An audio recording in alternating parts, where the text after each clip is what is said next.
Morning once again. So if we do a quick recap of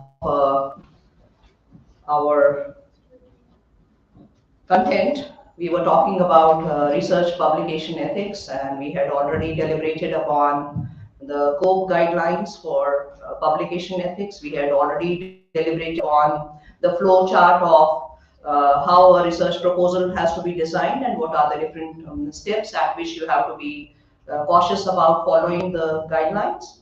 We had also talked about the publication checklist, right? And checklist was talking about every question that is relevant to your research design and dissemination of the research.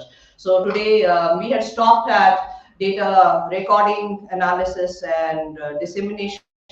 We'll talk about authorship today because this is one aspect where a lot of malpractices have been seen, and COPE has given us clear guidelines on who can be an author on a study and who cannot be, and whom you can include in the list of authors. So I hope you are clear about what when I say this term author, what I mean. What do I mean when I say this term author? What is your understanding of an author? Any person, yesterday we had talked about it, any person who has made an intellectual contribution to the study, right from conceptualization, writing, drafting, maybe helping in acquisition of funding, giving you ideas about how you can make the study better, right? Analyzing your data while designing, you may have a contribution from a collaborator. So all those people who have made intellectual contribution can be an author on the study, author on the paper. Good morning. All right. So there is no. It is said that there is no universally agreed definition of authorship. The mouse is not working. Is it on? Yeah, now it's on. All right. So it said that there's no universally agreed definition of authorship, but then an author is generally considered to be an individual who has made a significant intellectual contribution to the study. Intellectual contribution includes conceptualization. While you're designing the study, if somebody has made a contribution in helping you design the study, where the person can be an author.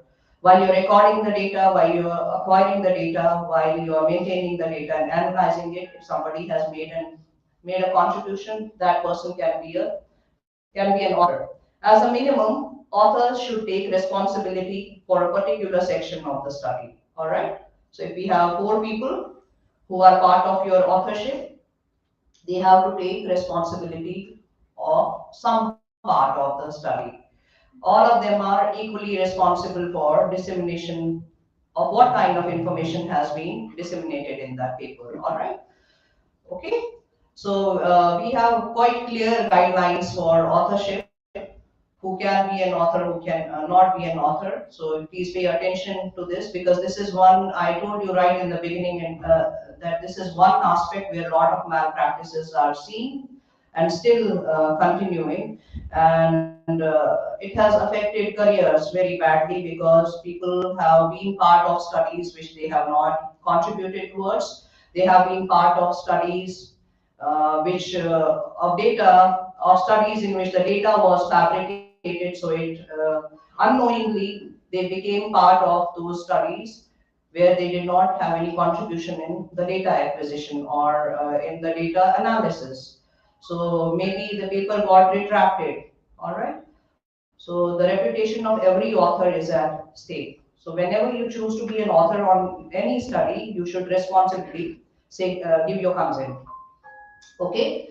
So for example, we have a class of 150 students today. Can I ask you to include me as an author on your study? Yes? No. Why? Okay, if somebody is saying yes, so I would want to know why you're saying that. And somebody said no, so I would like to know why you're saying no. So first, to somebody who said yes. Because you are in the class. Because you are in the class. Ma'am, if you are my mentor and you will contribute me in something, that you can, I can mention you in my authorship. Mhm. And if ma'am there is no contribution, only you are taking class, then it is no. Yes, yes. So I can be, I think it's clear to you. I mean, just because I'm teaching you in a class, just because, I may be a professor in some department, that does not automatically mean that I will be a part of every study, or you have to include me as one of the authors. If you do so, it's an unethical practice. I should have contributed in your study. I should have given you some intellectual contribution, and it has to be documented and significant contribution in your study. So I think you also meant the same thing what she has said. But ma'am, I think during the your discussion, Hmm. it might happen because there are studies. It Mhm. shows the most of the ideas comes during the classroom or such kind of discussion. All right. So sometimes you could be the contributor in that case when we are getting the idea Yes. and we are going to explore such idea. Yeah, so if if your study has become better by taking, by including ideas that I might have given, but those ideas should have a significant contribution on your findings. Whatever findings you are, reporting, those ideas should have some significant contribution in your findings. Then it's okay. I mean, then it's okay to have X, Y, or Z as part of the authorship. Otherwise, just gifting authorship is not kosher, it's unethical. Okay. All right. So I hope you're not getting bored. No, you are not. We are just started. So an author is generally, I think it's clear that an author is somebody who has given intellectual contribution. As a minimum, authors should take responsibility for a particular section of the study. The award of authorship should balance intellectual contribution. So just now, you yourself, forced me to give you an example of how this balanced contribution can be evaluated, right? So the award of authorship should balance intellectual contributions to the conception, design, analysis, and writing of the study against the collection of data and other routine work, right? Collection of data, I may help you in collection of data. Then I'm not supposed to be an author on that study because I have not helped you in analyzing that data, right? I have not helped you in reporting that data. Or probably there is an instrument in somebody's lab and you are using that instrument. So that doesn't automatically, entitle the person to acquire authorship, right? So just because somebody has an instrument and that person has allowed you to use the instrument, that does not entitle the other person to be an author on the study. Is it clear? Right?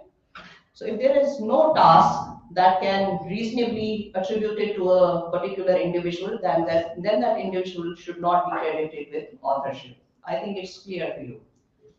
So who can be an author? Who has made some significant contributions to the study, whether during conception, design, reporting, and dissemination. So to avoid disputes over attribution of academic credit, because authorship is attribution of credit. You're giving credit to somebody. When you are putting somebody's name as the first author, you are automatically telling the world that this person has contributed more in the paper, right? A person who is the corresponding author, or corresponding author is generally the PI who has conceived the study.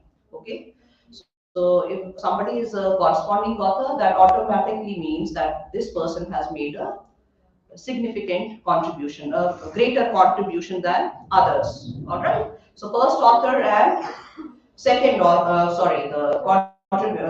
corresponding author would have made more contribution as compared to other authors. So the order of the authors itself signifies that the particular author has made significant contribution. And that is where the disputes occur. This is the place where the disputes occur. Sometimes unethical PIs the do not give credit to their students, so they take the first authorship. That's not right because okay, I may have conceived a study, but I don't have time to actually do that work in the lab, right?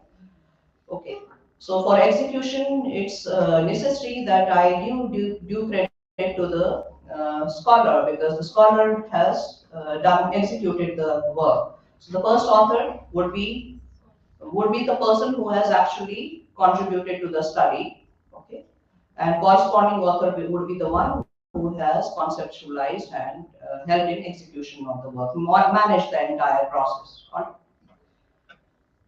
So to avoid disputes over attribution, what should we do? It's always a better practice that right in the beginning you decide on roles and responsibilities. As we were deciding the roles and responsibilities for collaborators yesterday, right? We had talked about that we should clearly define what are the roles and responsibilities of the collaborators. Why were we doing that? We were defining their roles so that they would have a clear understanding that where their name would feature in authorship, right?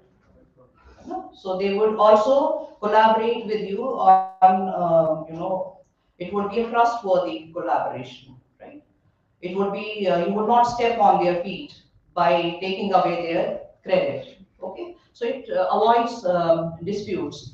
So it's helpful to decide early on in planning of a research project who will be credited as authors, who will be credited as contributors, and who will be acknowledged.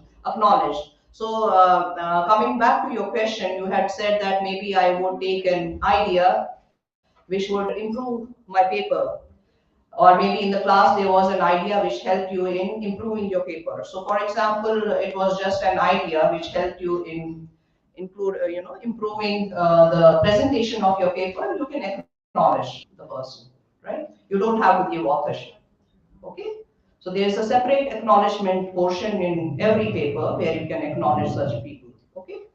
Ma'am All I right. have a question. Yeah. Ma'am जैसे क्या होता है कि for example I have chosen a topic और Uh-huh. उसके लिए data collect करना है मुझे किसी डिपार्टमेंट से for example clinical department Okay. तो in such condition sometime it happens कि मेरा जो गाइड है it is from my own department but वो गाइड इज समथिंग लाइक जो क्लिनिकल डिपार्टमेंट से है for just for the data collection because I have to collect from that in that case also it occurred na ki we have to You have to give because your study is cannot be conceived without that person's contribution. Do you understand? So you have to understand how important the contribution of the other person is.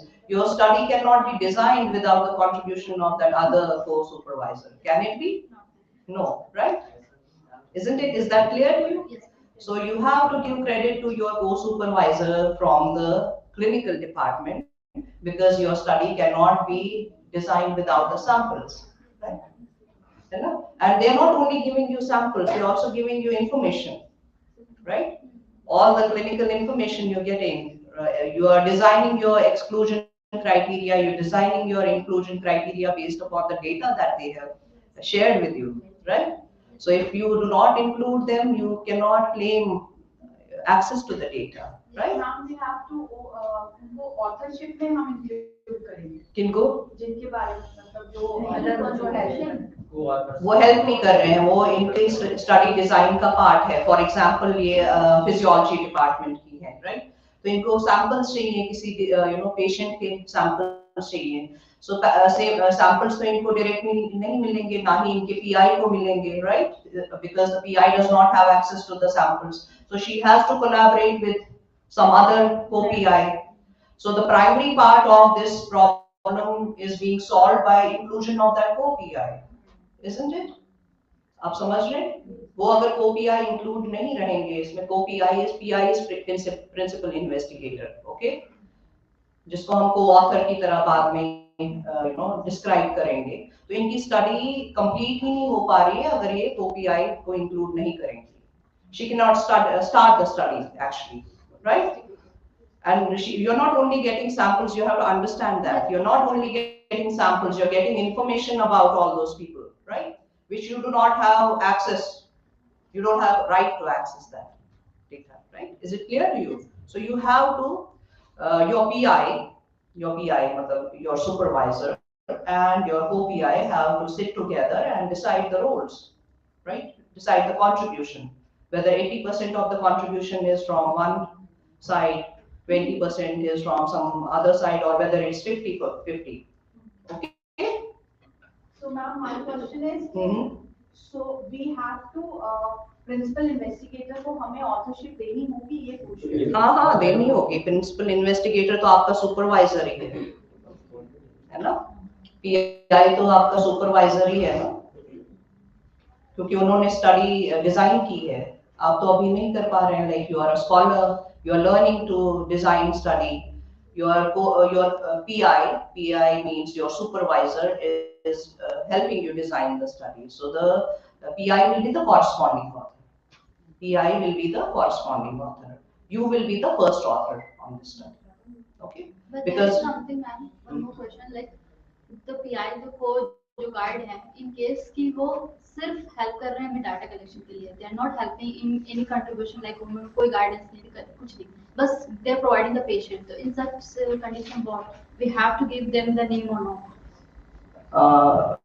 That again has to be evaluated. They should actually give you guidance too. So it's poor. Then you are describing a case. It doesn't happen generally. Like generally it does not happen. I have also worked in clinical settings. I have done my PhD from PGI Chandigarh. So we have had people who were part of the study, and they have not just given us samples. They have given us guidance too. So you have to seek that time. You have to find that time.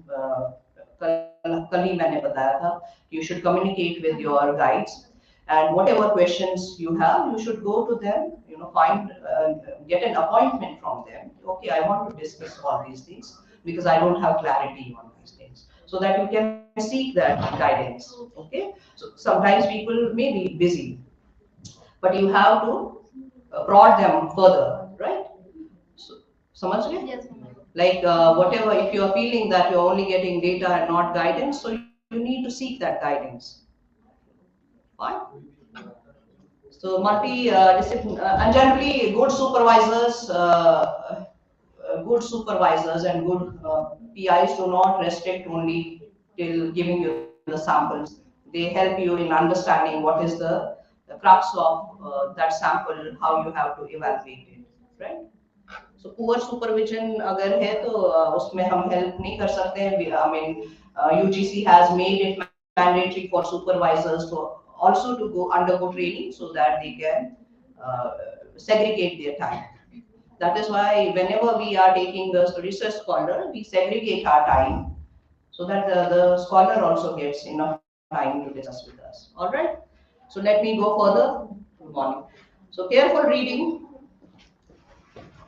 All authors must take public responsibility for the content of their paper. All authors must take public responsibility. Focus on this. Whenever you're sending a paper for publication, we talked about the MCN process yesterday, and then we had talked about that now you have sent the paper for publication, evaluation for publication, right? So before that, you are made to write a sign a contract where you are giving the consent that whatever has been presented in the paper, you are aware of all the observations that have been mentioned there, and the observations are true to the fullest, and data is foolproof. So you are already giving them a signed document that whatever is being presented in the paper is solely your responsibility. Solely responsibility of whom? All the authors who are mentioned in the paper, right? Fine. So all authors must take public responsibility for the content of their paper, must take, and we are already taking it. When the publishing house is making us sign the document, and when we are signing this document, we are saying that we are aware of whatever is being sent forward in this paper. The multidisciplinary nature of much research can make this difficult, but this can be resolved by the disclosure of individual contributions. This class itself is a multidisciplinary class, so you might want to collaborate with each other, right? A person from clinical side may want to collaborate with a person from humanities. or maybe want to collaborate with the person from computer science. So you have to chalk out what your contributions can be. Careful reading of the target journals, advice to authors is advice. So before sending your paper, obviously you would choose where you want to send the paper. Okay, your manuscript is ready. Let's assume that hypothetically your manuscript is ready for review. Okay, so what would you do? What is the first step that you perform? Obviously, you look for a journal, right? You will choose a particular journal. Yesterday, I gave you this exercise of finding the society journals. What was the idea? The idea was to at least have a listing of journals that are respectable, right? So you'll find the respectable journal, and in every respectable journal, you have a column which gives advice to authors. Read the advice to authors carefully. These are instructions for you.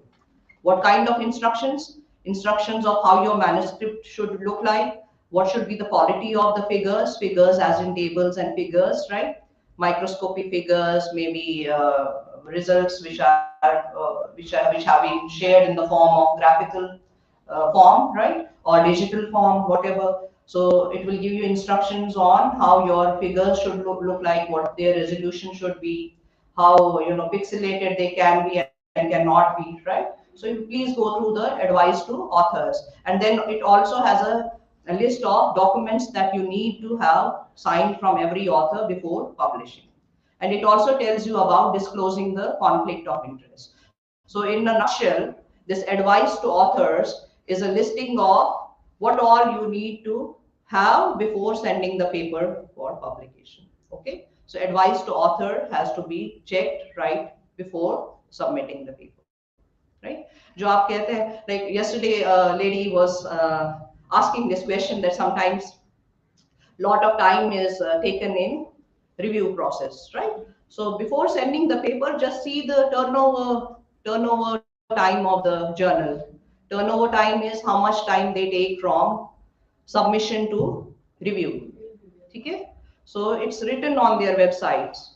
Some journals take 14 days, some journals take 1 month, some journals take 2 weeks from the submission to rejection or acceptance. They would have disclosed their turnover time. So check what that is and accordingly choose your journal. Okay? Excuse me. Yeah. But that? Because we have started our discussion in the slide to avoid not disputes or conflicts. But if these things happen, then what will the primary action means? Like I'll talk about the penalties. So I'll talk about the penalties when we come to that. so we can complain. Like, Yeah, I'll tell you the process. That process has to be shown in detail. I'll tell you the process at, I yesterday also I had told you that we'll reach that portion in the sixth lecture. So we'll reach there, right? So there are four criteria that must be met to be credited as an author: substantial contribution to the study, conception, design, acquisition, analysis, and interpretation, drafting or revising the article for intellectual content. Okay, drafting and revising for typographical errors is not an intellectual contribution. Sometimes people want to claim authorship because they have added a comma or a full stop, so that's not an intellectual contribution, right? Or they have pointed out a spelling mistake. So obviously you would not get authorship because you have pointed out a spelling mistake. It has to be a intellectual contribution. Drafting or revising the article for intellectual content, right? I think it's self-explanatory. Approval of the final revision. So when you're signing the document, you are actually approving the final version. And finally, agreement to be accountable for all aspects of the work related to the accuracy or integrity of any part of the work, right? So what are the four criteria? These are the four criteria that has to be met to be credited as an author.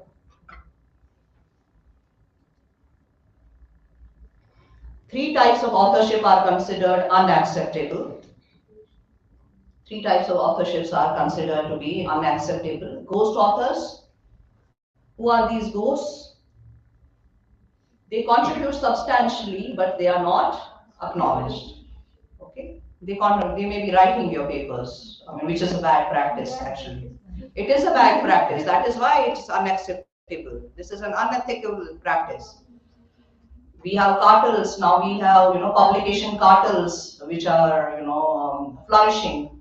And what they do is they would offer to write your papers for some amount. Okay. So we are losing a lot of things here. I mean, you may think, I mean, some of you may think, okay, chalo, we'll get the help from them. They'll write our papers. What is there? We'll pay some money. But we are losing a lot. What are we losing? Credibility and trust. Integrity and trust. We have lost that. Fine. What else? Own knowledge also. Like Your own intellect is not growing, yeah. right? Yeah. So your own intellect is getting stagnated. Okay? And with that kind of intellect or with that kind of curiosity, you're not going to, shape anybody's future. You're going to drown the entire country into abyss, right? Because the main problem with all these things is that it percolates. It percolates to the other generations, right? Okay? So ghost authors who contribute substantially but are not acknowledged. They're often paid by commercial sponsors. Guest authors.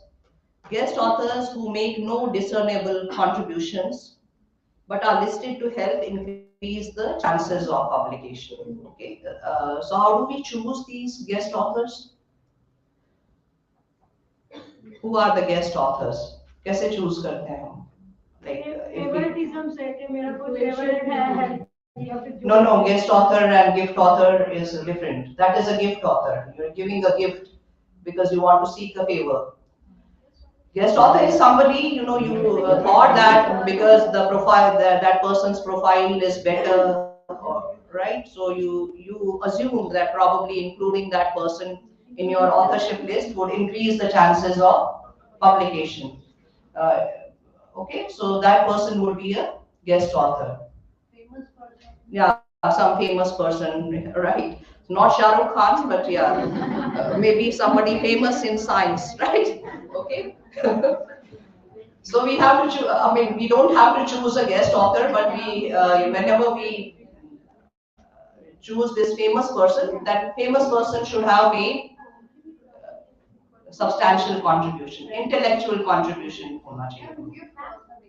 अभी बता रहे हैं, अभी उधर पहुंचे नहीं हम.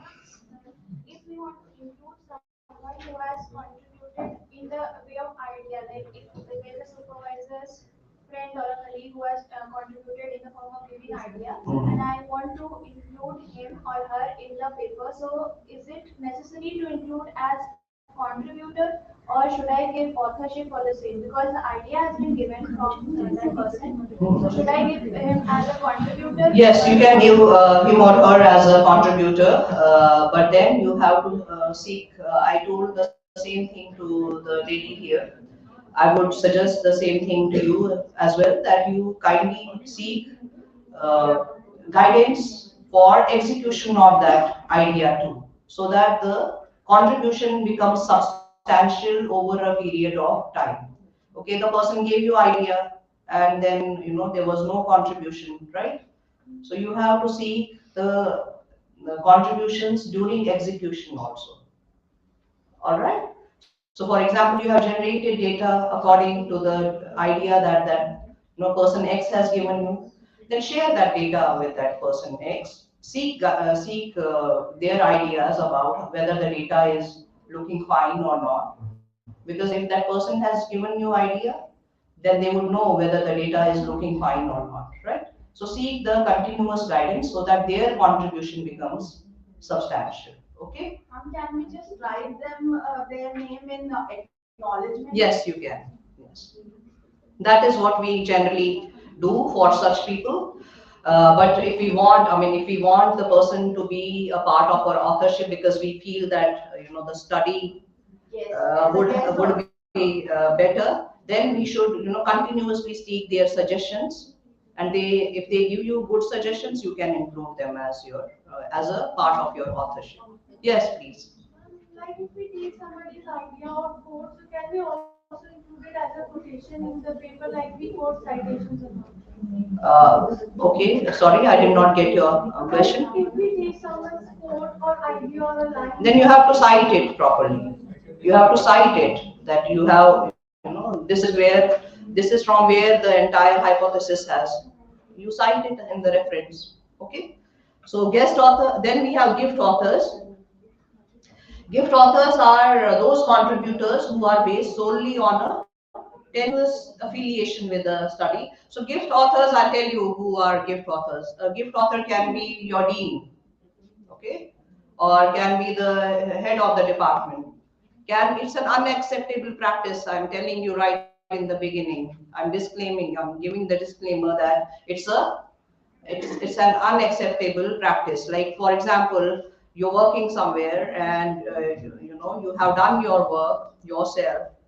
The department has supported you as in like providing the infrastructure, you know. So that is our job, to give you the infrastructure is our job. For that, we should not claim authorship, right? So we may not claim authorship, but you may on your own suggest that, okay, madam, I'll put your name in authorship because you are the HOD. No, that is unacceptable because I have not made any intellectual contribution in your study. So gift authors are people in positions of power, right? You have included them because you thought that it will buttress your position somewhere. Okay, so this is a very common type of malpractice that happens in the entire world. The will not pinpoint certain countries, but it's happening in the entire world. That is why this practice was flagged. Okay, but most of the papers that are getting are getting published from countries like China, India, uh, Middle East, and Africa. So these are real statistics. समझ गए आप gift author कौन है? So there are three types of misconduct in authorship. What are those misconduct? What is that misconduct? Ghost authors, guest authors, and gift authors. All right. Then we come to the part on conflict of interest, right? So while you're sending your paper for publication, you also have to declare whether you had any conflict of interest or not, right? So conflict of interest is any such interest which may interfere with your objectivity, which may interfere with your sense of fairness. कि आप bias reporting कर रहे हैं because you had some interest, right? So those are conflicts of interest. Conflicts of interest comprise those which may not be fully apparent but may influence the judgment of author, reviewers, and editors. Judgment means when you're not treating the piece of paper or when you're not treating the result fairly, without bias. Without bias, money. Yesterday I had told you that you have to keep your mind open, right? I'm referring to yesterday because yesterday, and I'll keep on referring to previous lectures because I have told you multiple times, as researchers you have to keep your mind open. You don't have to see your data through a prism. You don't have to bias your mind. Okay, this data is fitting my hypothesis. No. Yeah, you don't have to favor, right? You have to see your data independently of everything so that you can come to some logical conclusion, right? Similarly, you don't have to pass a judgment based upon some favorite biases, right? So what kind of biases can there be? Financial, okay, social, professional, personal. These are four types of conflicts that you have to declare. They have been described as those which, when revealed later, would make a reasonable reader feel misled or deceived. I'll give you an example. How many of you trust doctors? We all do. We all do. Huh? We all do. You all do? I'm very happy. I also trust because whenever I am, feeling sick, so doctor is the most noble person at that point of time, right? But does it ever occur to you whenever the doctor is prescribing you some medicine, does it put any doubt in your mind? कभी doctor ने कोई particular medicine आपको prescribe की तब आपको doubt आता है कभी we all trust doctors. I love that profession. All my family members are in that profession, right? Okay. And we also believe that most of the doctors are honest. All right. Okay. I'm talking about conflict of interest. I'm talking about conflict of interest. So I'm putting it in a context here, because whenever these financial interests come in the objectivity of suggesting a treatment, right? This is a conflict of interest. When they suggest me that, oh, okay, you have to undergo this particular surgery because of their financial interest, that is a conflict of interest. Do you understand it? वो तो मैंने आपको example के लिए बताया था. It's not doctors वाला profession, इसलिए मैंने आपको बताया because you would connect with it. Many other professions have these conflict of interest, right? A person who is supposed to teach in the classroom, right? If he or she does not deliver in the regular classroom and pushes the students to come for private tuition, that is a conflict of interest, right? So conflict of interest is in every field, right? So some conflicts of interest would be totally unethical, and some of them but at every point of time you have to disclose the conflict of interest. So in your context, in the context of research, the major conflict of interest would arise if you're not disclosing, for example, you have somebody in the same field, right? Okay. Or your PI is working on checking the efficacy of a drug, for example. Okay. For example, the PI is principal investigator, is the supervisor, is the handler of the project. Okay. So the person is working on a project where he or she has to evaluate whether a drug is working or not. ठीक है? Fine. अभी तक तो कोई And is it possible that conflict of interest between the PI and PhD scholar? could be, yes. I'll address your question with an example later on. Okay. So fine. So we till now nothing seems off, right? Results will we'll get results at the end of the study. We'll get some results. Okay. And we send the results for publication, or we send the results for whoever it was meant to be. Okay. So during the process, we also found that the drug was giving us side effects. पता तो चलेगा ही हमें, whether it's giving us good effects or side effects or whatever, we would report that, isn't it? It's not possible now कि we'll hide all these things. We will report it. Okay. ठीक है. लेकिन ये अब इसमें twist ये है, the twist is this, that this particular piece of study was funded by a pharma company. Okay. And I or somebody else did not disclose that this particular study was funded by a pharma company. So just to favor them, the person does not disclose. That is hiding the conflict of interest. I or somebody else had a conflict of interest. What kind of conflict of interest? Financial conflict of interest. Okay, so I have to disclose this thing right in the beginning, because my results have to be the results that somebody is reporting, they have to be honest. जब हम पहले hide करते हैं, like when we hide this thing and then somebody comes to know, they'll not trust our results. They'll say कि okay, अपना conflict of interest बचाने के लिए इन्होंने results favorable बताए हैं, right? Yeah, test reports. If there are test reports, just to favor a particular diagnosis, if somebody gives you, what gives you an idea, okay, these reports are fine because they are favoring a particular company. That is again a conflict of interest. So having a conflict of interest is not bad. Hiding it is bad. You have to disclose the conflict of interest, right?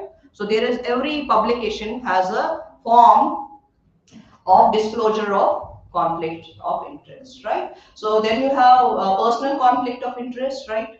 Personal conflict of interest may be that your friend is a scientist too, okay? So you send your paper. Your friend is a scientist and he or she is reviewing your paper, okay? Your paper went to your friend for reviewing. Do you understand the scenario? You have submitted the paper and it went to your friend for reviewing. So responsibility of your friend is to let the journal know that there is a conflict of interest. Okay, fine? Because the friend may not objectively judge your work. Independent. The review process has to be independent. All right. So the friend knows that you are collaborators. You may have given the name, so that reviewer, it's the responsibility of the reviewer to declare conflict of interest, right? So conflict of interest can be any such interest, financial, professional, personal, which may put a question on the fairness of the process, fairness of your results. Fine. Have you understood this or not? Okay. Personal, commercial, political, academic, and financial. And article, this practice is very common. Writing testimonials for money. That is also a conflict of interest.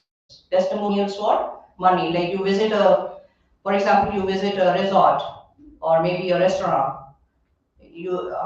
Probably you did not like their food and stuff, right? But you are putting up a review, maybe for some monetization, right? So that is a conflict of interest. You're misleading. Are we misleading somebody when we are putting these paid testimonials? Yes. Who are we misleading? Hmm? The potential, users, customers, right? So based on your study, you may business wale people, right? Based on your customer survey, you may put up some results. So we always look for these pointers.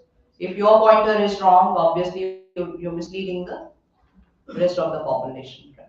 So putting paid testimonials is also a type of commercial The interest. advertisements also, ma'am. Sorry? The advertisements also. Yes, advertisements. They are sometimes biased.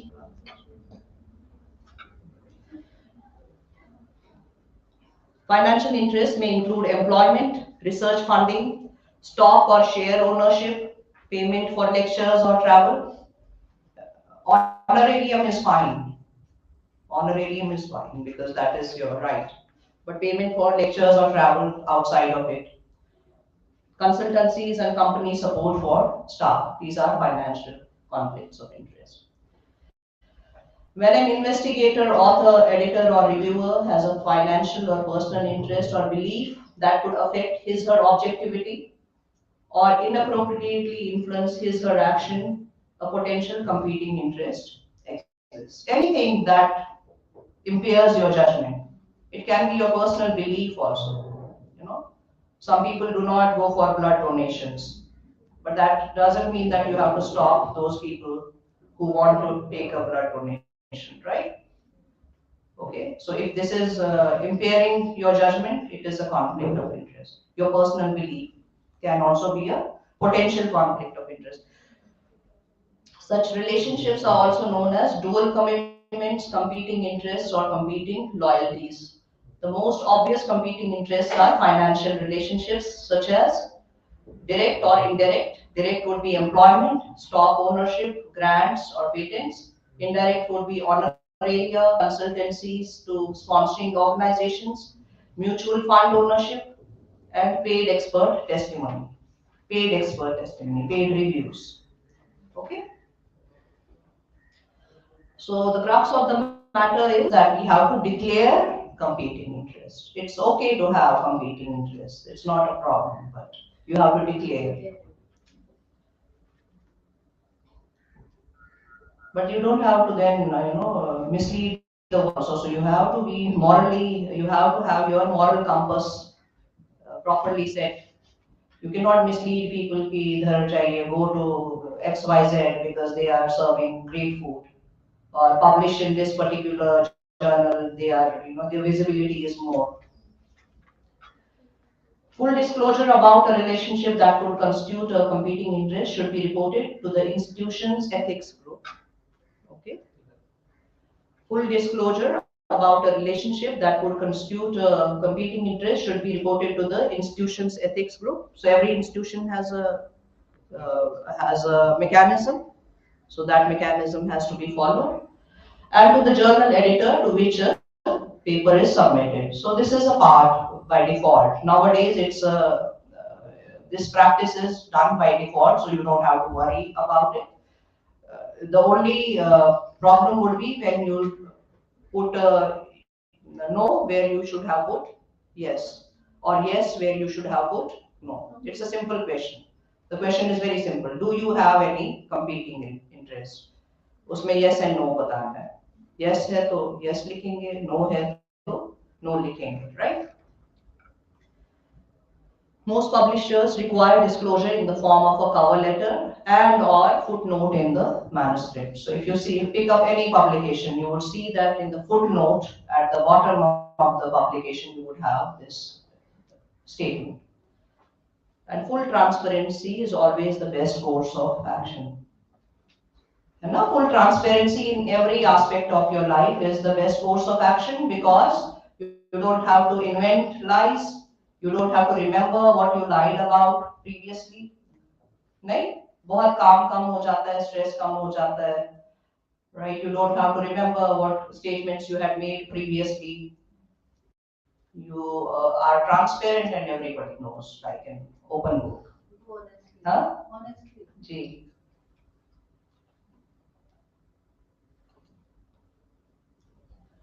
So this chart tells you about the action, and it tells you about whether the action is ethical or not, whether this is a good action or not so good, right? Bad.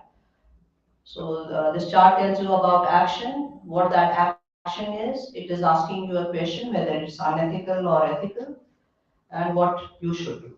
So an undisclosed relationship that may pose a competing interest. This is the action.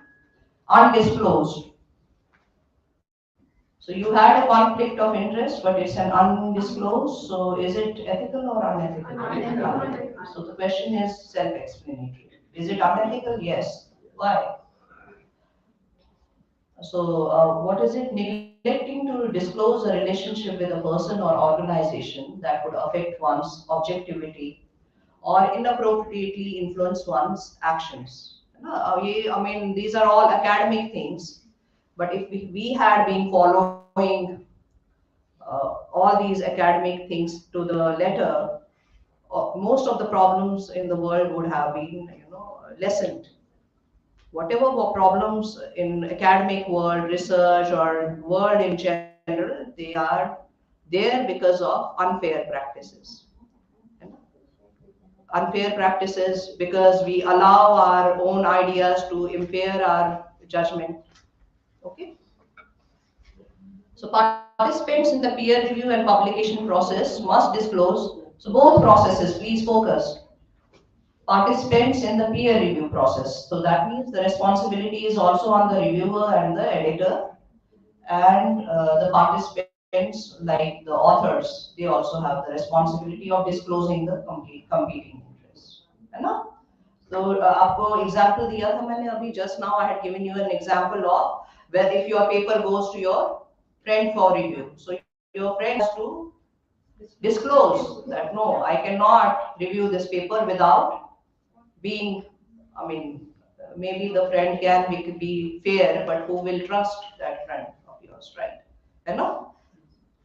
मतलब हम assume करेंगे ना ये, everybody would assume कि no, that person may not be able to judge the data objectively, right?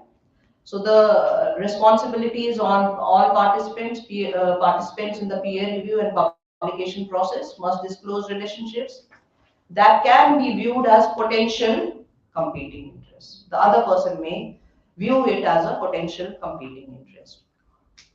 What should you do? This is an action that you can do. When submitting a paper, state explicitly, I mean, be very clear about it, whether any potential competing interests occurred is there or not. Either I told you, it's a simple yes or no question. The competing interest would be there or would not be there. Indicate this in the manuscript for single blind journals or in the title page for double blind journals. You're already giving the disclosure, so there's nothing to worry about. Investigators must disclose potential competing interests to study participants and should state in the manuscript whether they have done so. Reviewers must also disclose any competing interests. Okay, so we also get a form. As editors and as reviewers, we also get a form where we have to disclose whether the study that has come to us, whether we have any potential competing interests. So we are also marking a yes or a no. Okay. Now, what are single blind journals? Single blind is where they do not know who the study is coming from. Means the reviewer would not know, or vice versa. And double blind is where both will not know. I mean, you will not know who the reviewer is, and the reviewer would not know who the authors are. किसी को पता नहीं है, खाली abstract चला जाता है. Okay, only the abstract will be sent without affiliations and without the authorship names. Okay, so we are actually judging the work on the basis of merit of the study. Okay, It's the best way. yeah, that's the best way actually. So that, I mean, it is a transparent process. Everybody is getting equal opportunities. You're not biasing your mind. Sometimes reviewers also get biased. If a study is coming from a big group. Big group means a successful group. You have a paper And which the is result coming gets from a influenced. big group, important, who are very relevant in the field. Then reviewers tend to be lax. That is not a good practice. The person may be leader in the field, but there are chances that They get everybody is fallible. Okay, so double blind process is always better. Always.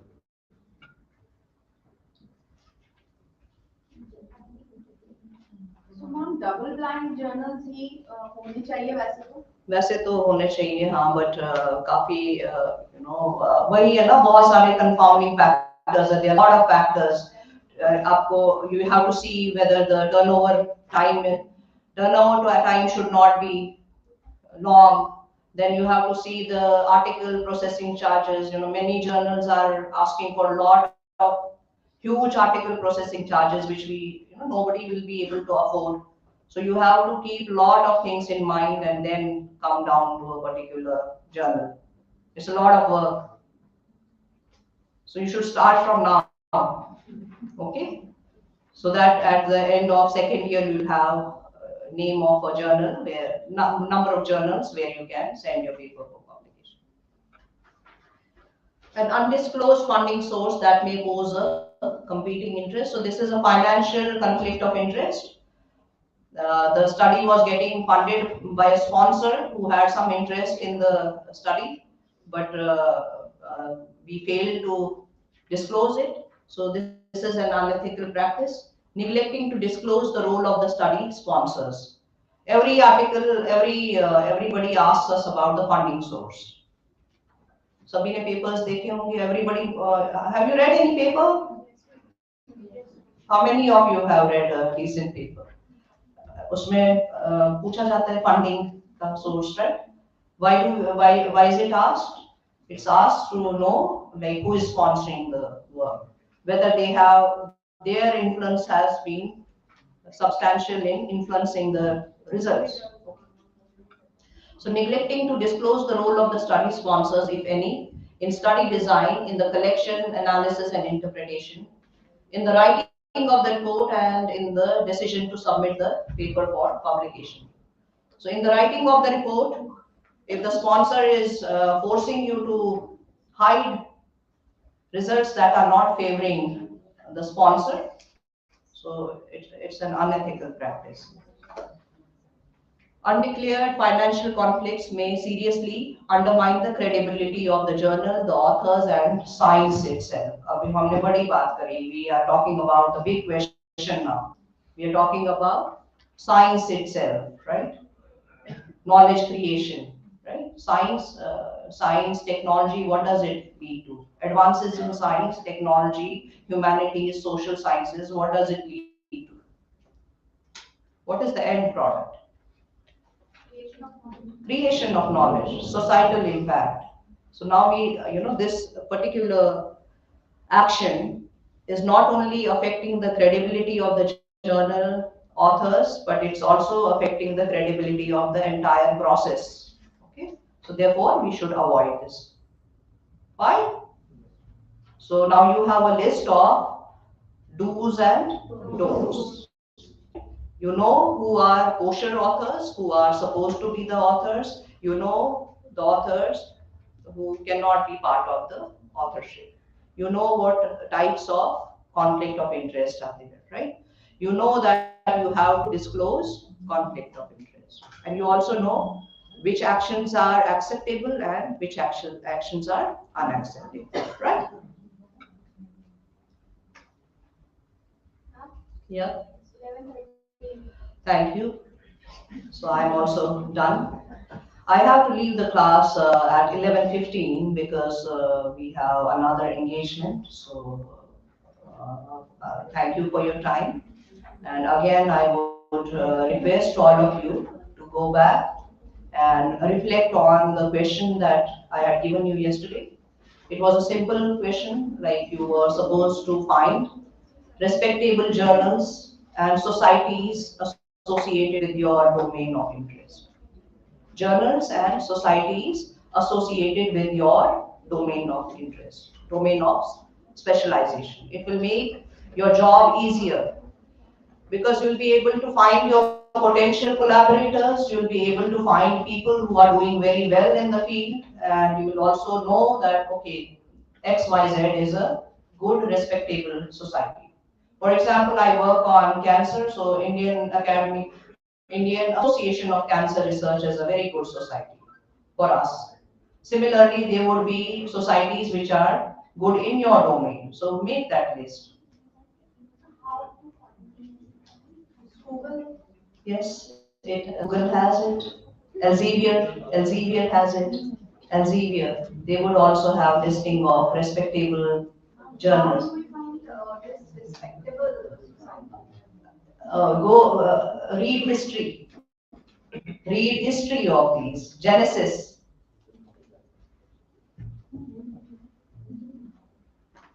इनका historical background में थोड़ा सा जाइए. See what kind of work they have done. ये tips पे होते हैं. I mean every for example आप किस डोमेन के हैं? Psychology के हैं ना, तो ICSSR is a good body in your domain. So they would have a listing of all these societies which are active in India, okay, and abroad. Fine. Read, read, and read. Thank you. You'll have to find. I'm not fully aware of what those societies would be, so you will have to coordinate with people from your own department, your supervisors. They will be better equipped to answer your question. But nevertheless, I'll take it as a challenge and find it for you. Thank you. Thank you. Have a good day. चले viva है go reach viva. Okay, now all the students of biosciences should reach Viva venue, which is in Hall 4. Venue for the PhD Viva. All of you should reach Hall 4. Next room.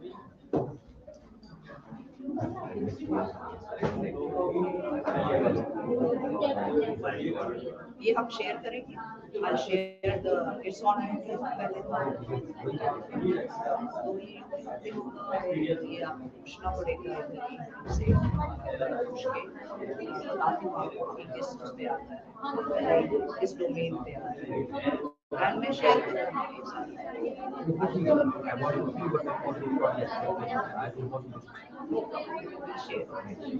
But how will we share? I am not part of the group.